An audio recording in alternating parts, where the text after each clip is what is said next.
Joshua Dean, a brave whistleblower who exposed manufacturing defects on the 737 MAX, tragically passed away after a sudden, vicious infection took hold of his body.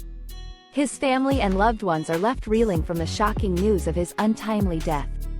Josh, a former quality auditor at Spirit Aerosystems, was fired for speaking out against senior management's misconduct, only to face a retaliatory termination. His fight for aviation safety cost him his job and ultimately his life. Struggling for breath, Josh was rushed to the hospital where his condition rapidly deteriorated. Despite valiant efforts to save him, he succumbed to the infection, leaving behind a trail of heartbreak and devastation.